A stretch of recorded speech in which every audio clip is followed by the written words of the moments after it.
Chapter 6 Sounds at the Edge of Waking Life. Chili Sue had a mind to simply turn back. If this was Anakaland, then the boring realms were no more than a 2-week journey southward on foot, provided she was still on Earth. She stood up again, looked at the red stone cliffs in the distance, and sighed. They had to have been at least 200 feet high, and if those were the borders of Anakaland, there was no point even trying to scale them after all the trouble she took to get here. Surveying the scenery surrounding her, she weighed her options. Those tilled gardens are pretty lovely, she had to admit. But who in the world could have landscaped all this? She stared at the plush landscape of rolling hills behind the gardens and pine trees to her right, and decided to walk closer towards those hills, finally. Eventually, she passed a cluster of deciduous trees, and soon she could see giant grass-covered mounds disappearing into the pink-purple horizon ahead. They looked like they had been mowed. At the top of these were large jet-black polished rocks. As she climbed the nearest hill to inspect one, she half imagined it may have served as some sort of ritualistic object built for extraterrestrial communication. "I'm turning into Dixie," she snorted. Maybe that was a good thing, though. Deep down, she always thought him the smarter one. He never really panicked and kept a level head. "Dixie! Where are you? Where are you at?" Her imagination started to get carried away. A dangerous thing to happen in such a place as this. Toward the far horizon of those hills, she could make out shapes that looked like giant blue blocks protruding out of atop of a dozen of them. Suddenly, from somewhere behind, Chili Sue heard a noise. It was the same low baritone cricket sound she had heard before, followed by the bestial sounds of wailing nearby.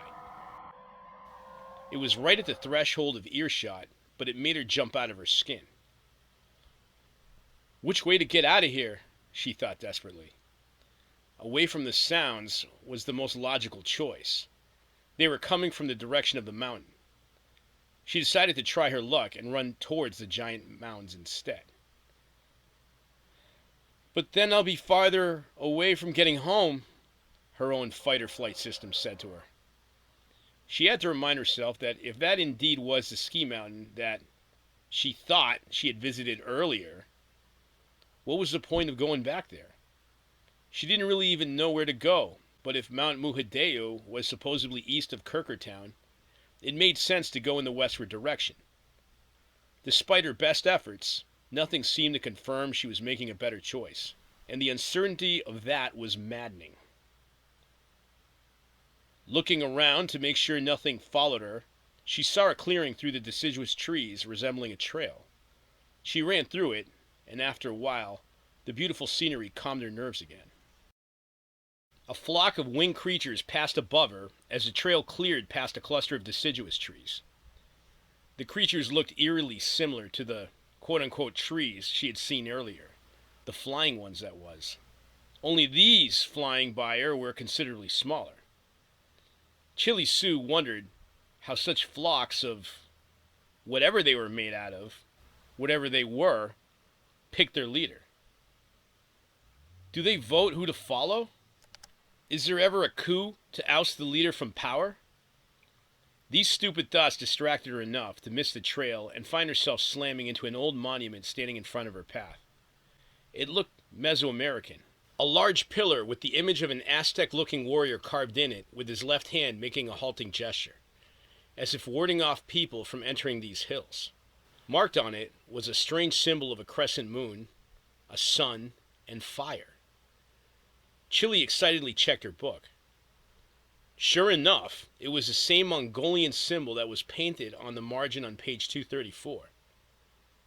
Too bad she couldn't find any more clues about this. After passing through a small pine forest, Chili finally reached the base of the nearest hill.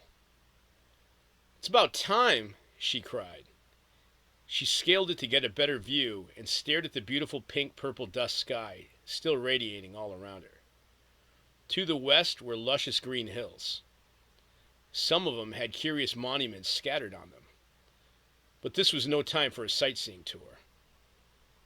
That knucklehead statue back in the mountain had mentioned seeking the palace of Quetzalcoatlus, somewhere beyond the reaches of Anakaland. Now that this romantic thrill of traveling into the great unknown was wearing off, Chili Sue started to think with her wits more clearly. She realized that without further clarification of knowing where this palace of Quetzalcoatlus was located, this whole trip was a futile cause. If anything, this Kirkertown place seemed like the most logical destination to aim for. But all she could see in the direction of the rolling hills were more hills. She started running up and down the hills, all the time guessing the direction of Kirkertown. She noticed she was finally getting sleepy. Right now, Chili would settle for anything that looked like primitive shelter. A place that actually could give her a clue on what to do out here was probably just too much to ask for. "I'm an idiot," she cried. Reaching into her bag, she grabbed another handful of those gummy plant things from one of the popcorn plants. Uh-oh, her rations were low. But she needed the energy burst. There must be more of these kicking around, she hoped, and she stuffed another mouthful of the food into her system. Okay, reset and ready to go, thought Chili. She was starting to really love the taste of the gummies. I hope they don't turn me into some sort of dependent junkie, she thought. She figured with the fate of the world at stake, there were bigger things to worry about. She took a deep breath. The unusually fresh air seemed to fill her with even more energy. There was something very strange about this land, and it wasn't even the physical uniqueness to it. Something in the air here felt different. Despite her obvious danger, it was like a great weight had been lifted off her, but very unique in its own way. Chili Sue shook off the feeling and shrugged. She had the oddest sensation that she shouldn't tarry too long anywhere around here. The screams she had heard earlier were unsettling. She imagined some predator creature out there lurking behind the trees and waiting to catch her off guard. After a half hour of wandering up and down these rolling hills, Chili appreciated how truly surreal Anakaland was. It really did feel both beautiful and dreadful at the same time. If these were the rolling hills of the Biodordomo that esoteric myths described, they certainly were not the kind of place to hold a barbecue. As she hiked the hills, Chili thought about some passages she had read in esoteric myths about these parts. This had to be the rolling hills of Biodordomo. According to the book, foolhardy people attempting to wander around here had found themselves the victims of strange rolling objects coming out of the ground. Chili wished she had not studied the damn book so much. It seemed like now she knew too much, and it did nothing to calm her nerves. In another connected myth about this whole landscape, somewhere in this region roamed a creature known as the Mabigonian. It was a legendary, rustic story about a stowaway creature that, according to old European legends, had terrorized people in the northern highlands of England. It had finally migrated to these parts and buried itself alive in the tombs of Mome Cemetery. Okay, stop thinking about things like that. Stop playing tricks on yourself, Chili's rational mind told her. You're ruining the moment. Don't let these stupid fears ruin everything. Look around. It's nice here. Had Chili soon known about any of these things with greater understanding, any of these mythical urban legends of crazy creatures and creepy monsters, she probably would have never volunteered to be here. But since she didn't, the sweet oblivion of a mission was upon her. She started running defiantly up and down several hills until she heard a croaking sound nearby that caused her to meekly check herself to a crawl. She finally acknowledged anything could happen out here. After gaining her wits, Chili Sue trekked over a few more hills, all the while fighting a growing fear in her mind. Soon she found herself humming another one of Strength from Orange's obnoxious metal folk songs. Chili hated her internal radio playlist of songs that would stick in her head at random, but she welcomed the distraction. for it gave her a chance to stay calm as she looked around. Soon she saw a particularly large hill in the distance that guaranteed a better view of the region ahead. It took her nearly an hour to reach it, and Chili kept humming. "Damn their catchy-ass melodies," she muttered to herself as she approached the hill. Despite the grumbling, she was humming their unsound hit single, "She'll Be Coming Around the Mountain," when she reached the big hill. Up there, she found a large, smooth black stone on its summit. Just like those extraterrestrial objects all over this place, or the ones Dunny's jungle hunter friends found in Central America, she thought. Actually, she had once read about these strange monuments in the hills of Costa Rica. Was there a connection? Completely forgetting the sounds earlier, she sat next to it, and had half a mind to finally sleep for the night there, even if there still was daylight out. The spell of the gummy snack thingies was starting to wear off, and she was very fatigued from the events of the day. 10 minutes went by. "This is nuts," she cried out loud. "The day just doesn't end." Despite her caution, she wished she had a sleeping patch for her eyes, but her intuition pushed her to continue moving. There was no rationale for it, but the sensation that she was not safe was so intense that she finally succumbed. She climbed a small tree that had many thick branches near the black stones and looked at the landscape beyond her towards the west, and her heart sank. She had been moving up and down the hills for quite a while, but from the previous viewpoint at the bottom of the last hill, it appeared that there were only about a dozen hills left on the horizon going off in this general direction. She had convinced herself she would be seeing Kirkertown in the distance from here, based on what little she knew about Anakaland, and the way the sun set. But up on this massive hilltop, instead of a city skyline, there were more hills that didn't seem to end. If that wasn't bad enough, "She'll Be Coming Around the Mountain" started playing louder in the mental radio in her head, louder than normal, which she found unsettling, considering the circumstances. She cursed strength from oranges for getting such a song stuck in her head at the worst possible time. "What the hell kind of a shit band are you losers anyway?" she groaned. "I hope you got lost here and eaten," she added, even though, truthfully, she could certainly have used the companionship. "But if not Dixie, somebody just like me might be wandering out here. You never know," Chili kept repeating to herself. It was a long shot. Maybe somebody, anybody, had wandered into another portal and stumbled onto the same thing she experienced. "Yeah," she mused sarcastically. "That way we can all sit on a hilltop out here and cry together." Scanning the area ahead, she noticed a bright object lurking by a stone pillar that was protruding out of the ground. Chili discovered it was one of those other popcorn plants she had found earlier. This one was completely filled with Easter Island-looking gummy shapes. Intriguing. They resembled the square-jawed, blue quartz heads that she could see perched atop on some of the distant hills ahead. A little while ago, she had been trying to figure out what those blue rectangles on the hilltops were, but now she could clearly make out their shapes. They were truly beautiful. Except made out of a shiny blue rock, maybe there's locals here, she wondered. As Chili uprooted the popcorn bag, she pulled its interior contents and smelled them. Remember her previous encounter with the gummy heads? Chili soon shoved a whole pile of them in her mouth without hesitation and immediately felt a surge of energy triple inside of her. Regenerated now in mind, body, and seemingly spirit, she shoved some more in her backpack and continued to run across the hills. Many countless minutes, perhaps hours, who knew, passed. She soon discovered, though, a path across one of the ridges. It lay sandwiched between several hills, and it led down to a steeper ravine that bypassed half a dozen more hills with little effort. Soon the ravine brought her to a fork that split in two directions. Towards what she guessed was the direct west, the ravine steered towards a series of grassy hills spread out around a small forest ahead. But Chili could see an avalanche of various objects rolling down a few of these hills. She looked at the scene with wide eyes. "Rock waterfall," she mumbled with awe.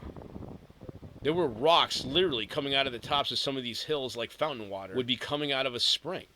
A few of the more gigantic, round ones were terrifying to watch as they shattered through the plants and trees below. Many of them would fall into random gorges at the base of the trail and disappear into the earth again. But what she really found unsettling were the rocks which she could see burrowing out of the grassy hilltops from out of nowhere. These rolling rocks appeared to have wills of their own. Nothing seemed to instigate them and cause them to move in the first place. Some of them would unfasten themselves from whatever was anchoring them in the ground. Others just broke out of the grass mounds the way a pimple suddenly breaks into the surface of skin. She saw a few of these boulders and monuments rise out of the ground and roll down below. And then other rock objects perched near the top of some of the hills started following suit. This was incredible. Chili immediately recalled the last passage she had just read in Esoteric Myths. Maybe, probably, really, she thought. This area might very well have been infested with nodes. Instead of continuing down the ominous ravine trail she had suddenly stumbled upon, Chili decided to hike the hillsides to the right of the valley. Luckily, these hills did not appear enchanted. There were no signs of any rock avalanches coming down on her. As she scaled down the nearest slope, she wondered about all the surrealness around her. This couldn't possibly be planet Earth. Although she no longer could see multiple moons and upside-down triangular spaceships in the sky, there was no way in hell she was on Earth. It can't be, she thought. Things like that don't happen there. Despite having to fight the idea that inanimate objects came to life here, the familiar shape of many of the larger monuments and pillars everywhere gave Chili Sue comfort. Even if there wasn't any sight of living inhabitants for the present, this place must have been cultivated by humans at one time. It was while she passed one of these structures that she finally realized something. Some of the catacombs in the hills might provide shelter, especially against all but the largest of magic rolling objects. As Chili followed the ravine through a tree-covered trail that led her to a clearing between two bald hills, she noticed a particularly nice-looking catacomb carved into the base of the hill with a huge overhanging doorway. It was a short distance ahead of the tree clearing and to the right of the trail. It looked thick in design, and if she could somehow pry it open, it could serve as a bunker. It also looked well kept. There was no dirt piles hanging around the doorway, and the doors looked like they had been recently scrubbed. Chili thought it very strange, but she was cheered, for it seemed plain to her that if someone had bothered to construct all these structures and maintain them well kept, then maybe somebody did live around here after all. Right at that moment, she heard a loud howling sound from the other side of the hill that she had just hiked. It was completely unfamiliar, and it sent shivers down her spine. Chili Sue stood frozen by the catacomb, unsure of what to do. Suddenly, the howling broke the silence again, but this time it was much closer. She immediately ducked behind the overhang of the catacomb while frantically trying to open its doors, but they would not budge. Now Chili heard a loud rustling sound coming from the trail she had just tread on. As she peeked her head around the doorway, she saw the shape of a large, bluish-purple furry creature whose upper body could only be seen because of the decline on the trail. It would have looked rather cute to her had it not been for its large, muscular humanoid body that soon followed suit as it approached. That, and the fact that it had fang-like horns that sprung out of the fur of its body upon noticing her. As the creature continued to stare at her, more fangs kept protruding out of its body, with particularly larger ones covering practically all corners of what should have been a face. Some new slits opened up on its face, and soon Chili could see a pair of slanty, blood-red eyes located underneath the upper fangs. They were either eyes or horrible, flaming red nostrils. Unfortunately, it couldn't have been more than 150 feet from where she was standing. She didn't know it, but she was staring directly at a feral bokobo creature. "That's an interesting beast," was the first thing that came to her head before fear kicked in, and she hightailed it and ran. Chili Sue had always been told never to run away from a beast because it would instinctively give chase. But the flight part of her fight or flight reflex was just too strong. To be fair, Bokobos had rarely ever been seen by any human who had lived to tell others about such encounters, of course. For Bokobos, you see, can run at massive speeds and are incredibly agile. If they weren't such dangerous and unpredictable creatures, they would have made great athletes in more civilized interplanetary universes somewhere. These beasts appeared to be a hybrid between people and primates, which seemed a bit of a misnomer, seeing how both were hybrids of each other. But there was no other way to properly describe a bokobo. Blue werewolves, they were sometimes called in urban legends. As soon as Chili Sue bolted, the thing watched her make it up a nearby hill before it gave chase. How far a typical person can go being pursued like this is relative to someone's genetics and cardio. Not to mention how interested a bokobo was intent on capturing its prey. This one seemed to be toying with her. The gummy berry thingies must have been helping her, because although her life was on the line, Chili Sue was surprised at her endurance abilities she had right now. She raced up a third hill, never looking back. She could feel the presence of the feral creature radiating closer and howling behind her like a rabid werewolf. She could also feel that she was coming to the end of her limits. Oh God, oh God, oh God, was the only thing she could muster. She could see her life flash before her eyes now as she sprinted with a last effort to the top of this third hill. Images of her family, her frustrated relationships, her sad feeling of purposelessness, and Dixie all came to her mind's eye. At the summit, she scurried around a strange stone monument along her path and allowed gravity to assist her energy-depleted legs as she stumbled down the hill.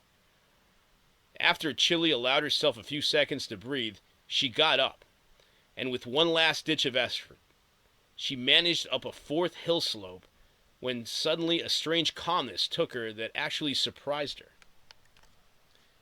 It was as if a voice that had no audible frequency whispered words of encouragement and strength to her.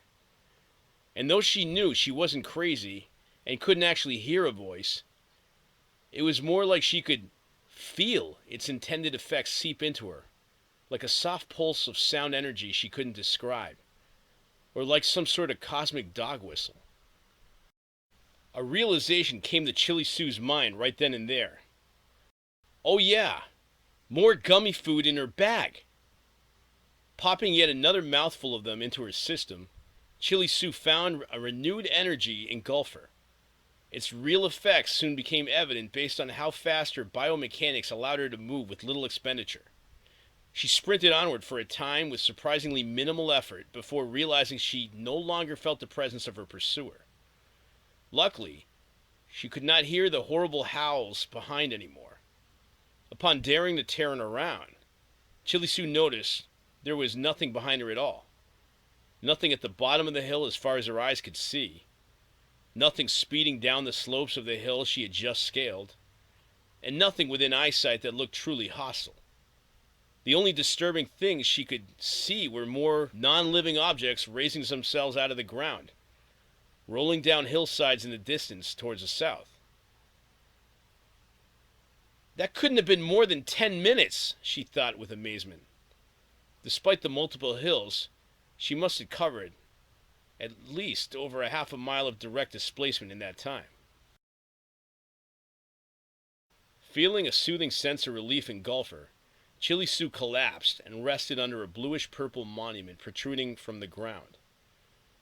Maybe her senses were heightened, or maybe she just trusted her premonition that if this monument should come to life and start rolling down the hill, she would be able to feel it. But now, cumulatively exhausted, she let herself forget all danger, closed her eyes, and exhaled. Chili wasn't thinking about the next step anymore. She was just grateful to be alive. As she calmed her mind, she closed her eyes and enjoyed the sounds of nature all around her. All sorts of countless species of creatures that probably had successfully avoided human detection since the dawn of Earth. Truly a cross between a purgatory and an Eden at the same time, this place was. The insects chirping here were quite soothing, and so was the bird life. As her eyes slowly opened up, with no effort from a complete state of mental rest, she fixed them on the hills directly ahead of her in the distance. Then she looked at the latest hill she must have scaled down from moments before. On the slopes were all sorts of formations that one would expect on such a terrain. But now she observed how some of these hillsides were cluttered with bushes and an occasional deciduous tree protruding here and there. Towards the southwest, she could see small dark forests housed at the bottom of the ravines between some of the hillsides. The great stone wall that sheltered the southern border of Anakaland was no longer in view. Chili looked directly towards the west. There were more hillsides there. They were covered in grass, and many had a monument of some sort or another carved on top of them. They resembled sentinels watching over the valleys below from that vantage point. She walked for another hour towards that direction. The disturbing noises of any wailing, roaring, or anything spooky seemed to have ceased. Only the random landslides or rolling sounds of inanimate objects barreling down the slopes within earshot could be heard. The cricket and bird sounds continued to chirp most pleasantly. But where all these creatures were hiding was a big mystery. And just like that, this place turns into a paradise again, mumbled Chili Sue, but with an uncontrolled sense of tranquility and satisfaction in her tone. She took a break by another one of those jet black orbs on the hilltops and had a power bar. After another quick nap, she decided, with great effort, that it might make more sense to continue trekking through these hills before the sun finally went down.